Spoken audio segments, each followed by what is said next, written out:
Hello, I am the Bee Man, and today we are going to be doing a review of the BriskHeat Pail heater, and I will show you how to decrystallize honey if you have waited maybe too long to bottle, as I have, and found that when you got ready to, the honey crystallized.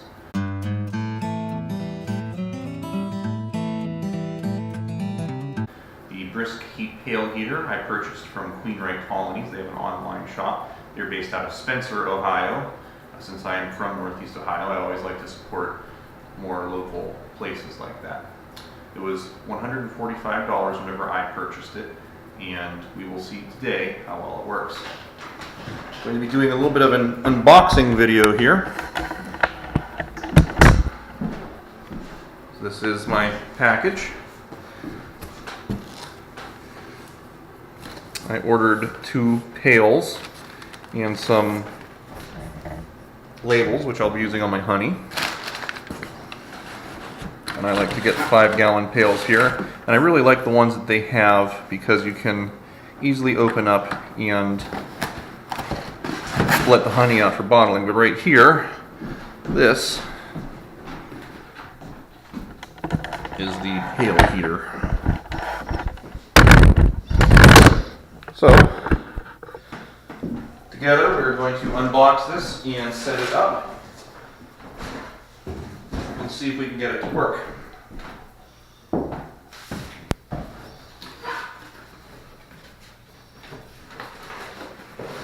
Now, I have never used this before, but it is supposed to be fairly easy to operate. Okay, so this is the unit itself. And this is what plugs into the wall, and this is what controls the temperature.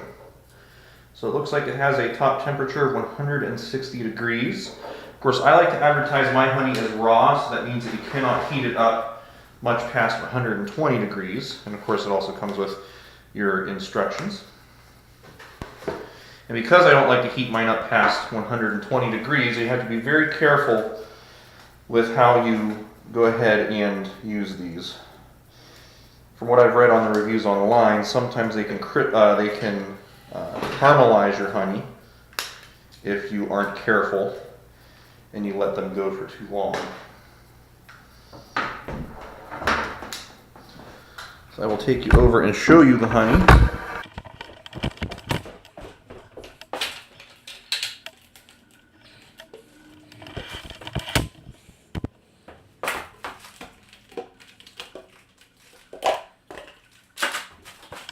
As you can see, it is mostly crystallized. I do have some liquid honey still in there, but it is crystallized to the point where I am unable to bottle out of there.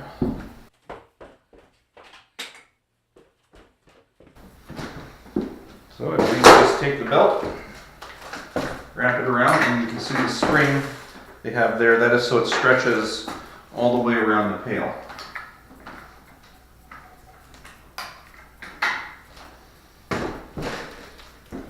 On there pretty well.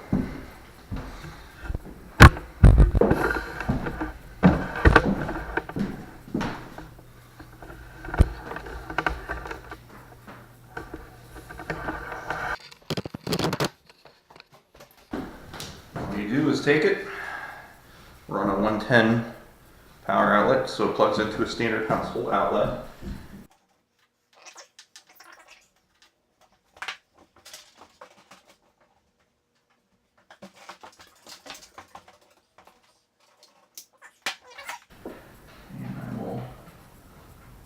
Bad boy on. Now, whenever you're turning this on, you want to start by going all the way to the left with the dial to make sure it's completely off, and then adjust it to the right to make sure that you are fine-tuning your temperature with the way all the way to the right being 160 degrees.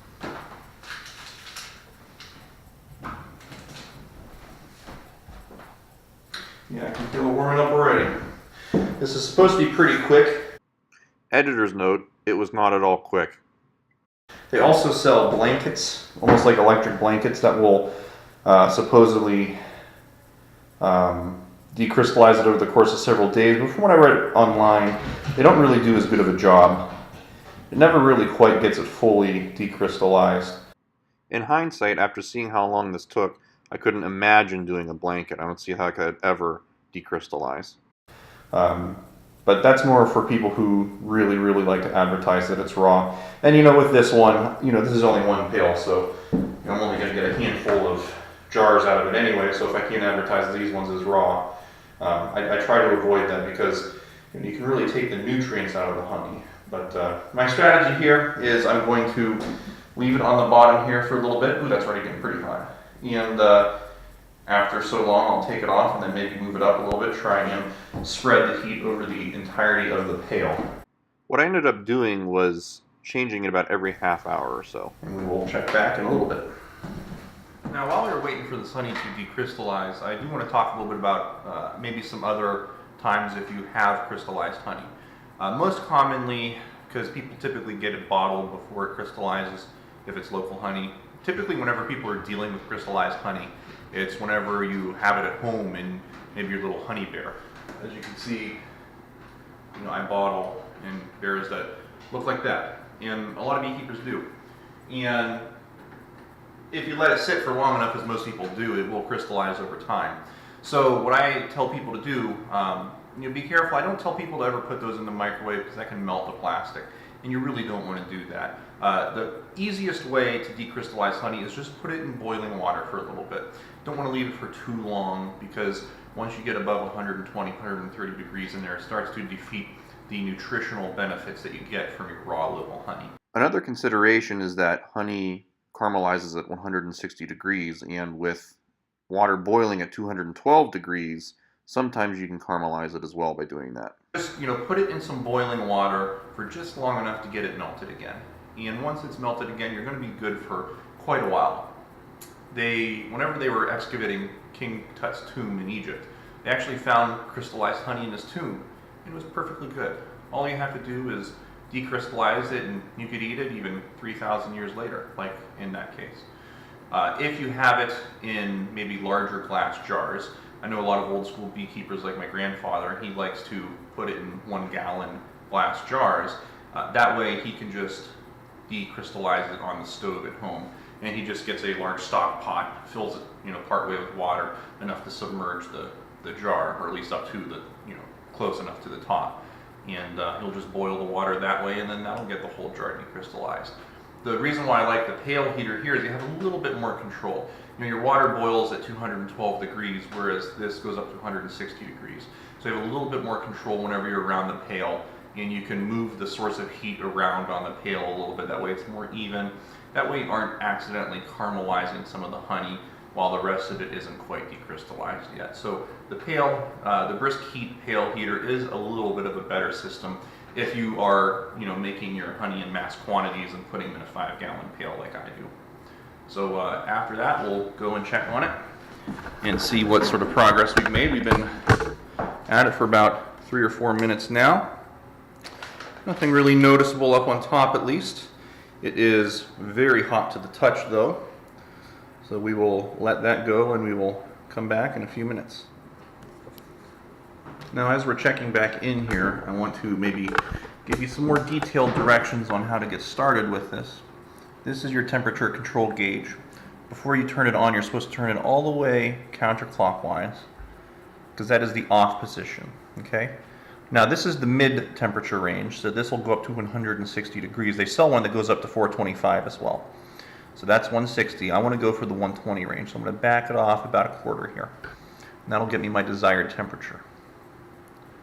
And you want to leave it on a vertical surface, make sure that it is not dirty in any way. And since we've been at it for a couple of minutes here, I think I'm going to adjust the temperature coil. See if I can move it up. This way I'm spreading the heat around the entirety of the pail. And if you look on the inside, we are starting to see some progress. You may not be able to see it on the camera, but this is getting a little bit lighter. And that would indicate that we're getting ready. You can see some of the melted honey underneath the surface there. I have a feeling at some point it's just going to be crystallized honey at the surface. I'll have to get something to stir in there and get it mixed together. So we'll see in a couple of minutes. Okay, we've been going for about 20 minutes to half an hour now. What I'm going to do is I'm going to take a metal spoon, because you have to get something pretty deep. I'm going to try and get in there and stir it a little bit, because you want to try and get that honey mixed up. As some of it starts to decrystallize, you want to get it mixed in with the honey that's still crystallized. Oh yeah, we're nice and liquid down at the bottom now. The crystallized stuff is mostly settling at the top here. Little did I know what I was in for.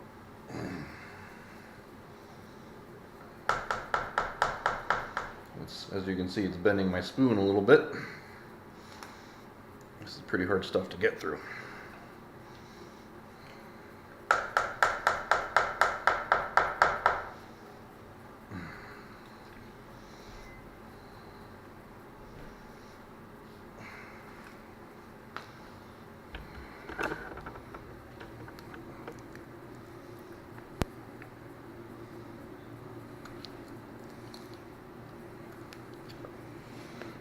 It's getting pretty liquidy. So it's been about a half hour.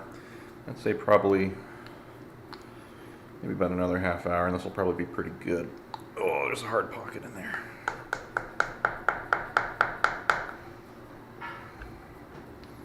You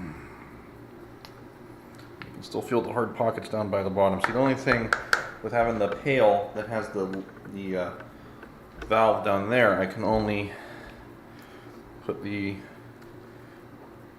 pail heater so close to the bottom, so I got to kind of mix in and stir in order to get the crystallized honey off the bottom of the pail.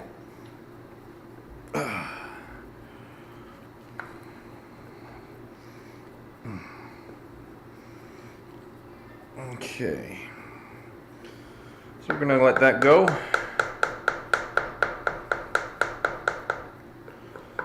Turn the camera off here so I can go clean off my spoon.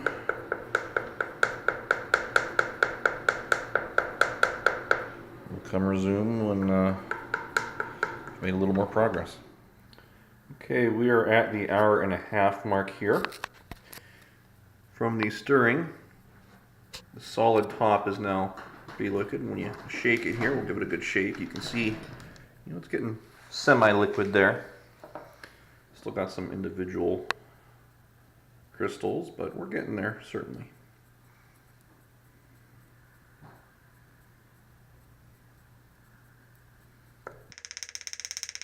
To make sure that you are leaving your spoon on a sanitized surface. You have to be very, even though honey is a natural antibacterial, you do have to be very careful with how you're handling it and making sure all your surfaces are clean and stuff like that. You don't want to have anything getting into your honey. I'm still dealing with some of the stuff down at the bottom here. But we're getting pretty liquidy here. So we'll check back in a little bit. I want to correct something that I said earlier. It was that I said that the downside of this style of bucket was you couldn't get the strap all the way around. But I just realized I could put this area with the spring right where the nozzle is, and that lets me get the actual strap down very low on the bucket. Of course, heat rises, so you want to have it, when you're in the final stages like this, where it's mostly clumped down on the bottom, you want to have your strap down as low as you can. So I adjusted this, and we'll see if this solidifies, or this liquefies what's remaining on the bottom. We are at the 6-hour mark. I got this started around 4:30 p.m. Currently, I am at about 10:45, a little over 6 hours. You can see it's mostly good to go here. There's still a little bit of chunks in there though, still got some crystallization, still a little bit gritty. So I'm going to let this go for a little bit longer. It's almost there. Maybe a little bit of stirring will help it. So yeah, this does take 6 hours, but the nice thing about it is it's such a gentle heat. It's not going to destroy your pollen or your propolis. That stuff That stuff boils out around, actually it's 110 degrees. I said 120 earlier. It's actually closer to 110, and start to impact the nutritional value of the honey. And really, once you get honey above 160 degrees, it stops tasting as good. And that's really why raw honey, that's really why it just tastes so much better than what you get from the store. So, you know, I like this BriskHeat a lot because it is a nice gentle heat on the side of this bucket here, on the side of my pail. And taking a look at that, I have been moving that up and down about every half hour. That way I can get the heat distributed across. I am about 3/4 of that heat, so I'm probably heating at about 120 degrees if I had to guess. And of course, you know, you could heat this at 160. Honey caramelizes at 160 degrees, so I wouldn't heat it at 160, because if you let it go too long without stirring, the honey on the side of the pail may caramelize right where that heat band is. I think it's probably a fairly low risk, mostly because there's other honey in there, and you'd have to get up decrystallized and then heat the honey up. You know, I think it's a big enough pail that you don't have too large of a risk of that happening. So just going to keep stirring it like this until it smooths out. Working those last few crystals out of there.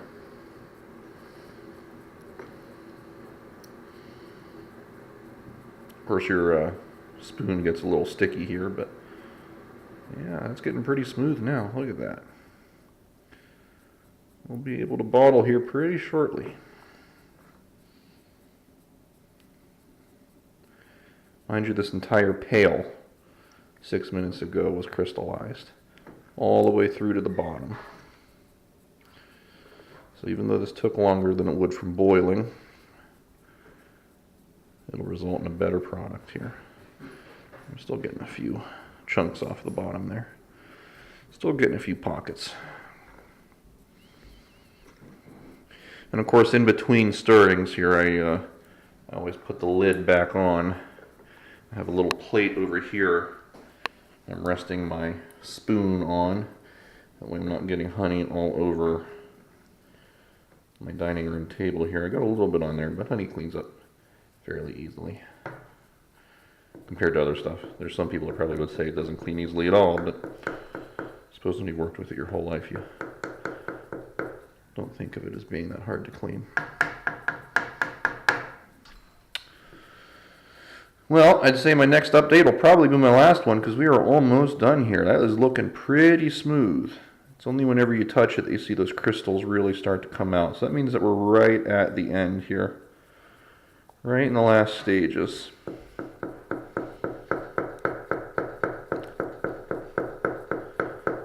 So I'll give my final update whenever this thing is finished, to give you an idea of just how long it takes for the BriskHeat Pail heater. The 160 degree mid-grade one does. I didn't want to get, they have it in the 425 degree. That would be just too hot for honey. 160 degree one is the right one, because that top heat is right where honey starts to crystallize, so you don't want to go any higher than that. So we will come back for the final update. Okay, we are now on day 2. I hit about the 7-hour mark. It was about 11:30 last night, and I just couldn't keep going, so I had to go to bed. But I turned the heater off for the night because I didn't want, I live in an old house. I don't want to get the electrical fires or anything like that. Not saying that this product would lead to that, but when your house is as old as mine is, you don't like to leave things on that have electricity in them overnight. So got it started back up again this morning. I'm at it for about 2 hours now this morning. I think it's getting just about heated back up. And you can see it's pretty liquidy now. It's almost there, but there's still a little bit of grit in it. And I don't know if I'll ever really be able to get the rest of that out, so I'm just going to leave this at it and see what happens. Still getting a couple of chunks off the bottom, so I might move my strap down to the bottom of the pail again for a couple of hours and see how that does it. So we will check back in here in a little bit and see what sort of progress we've made. Okay, we're at the end of day 2 here, and I think that we are just about done. If you look at the honey, it is quite runny still. Still get an occasional chunk in there, but it is, you know, I can always decrystallize that individually. That's not too big of a deal. So, final tally, we heated this for 7 hours yesterday. Then we went from 11 a.m. to 7 p.m. today, so that's another 8 hours today. So in total, it took about 15 hours with the BriskHeat Pail heater to decrystallize a full pail of honey. I mean, this was crystallized top to bottom because we had to move and stuff, and it got chilled and all that stuff. So typically, I don't let my honey do this, but it happened this time. So if you do have a bucket of your honey crystallized, I would advise to use the BriskHeat Pail heater here because, like I said earlier, it just gives you more control. You could put it in the glass jars and boil it on the stove, but you really run the risk of overheating your honey that way. Once you get honey above 160 degrees, it just really loses its flavor. And because of that, you have so much more control using the pail heater here. I never got this above 120 degrees. So it's still considered raw. It's still considered technically unheated. For that reason, I think that we'll have success with bottling this. So, if you like this video, feel free to subscribe to my page, hit the notification bell because I do release a lot of videos. I have experience in taking care of all kinds of bees, not just honeybees. So make sure that you follow us on YouTube and to get some more interesting videos. Thank you.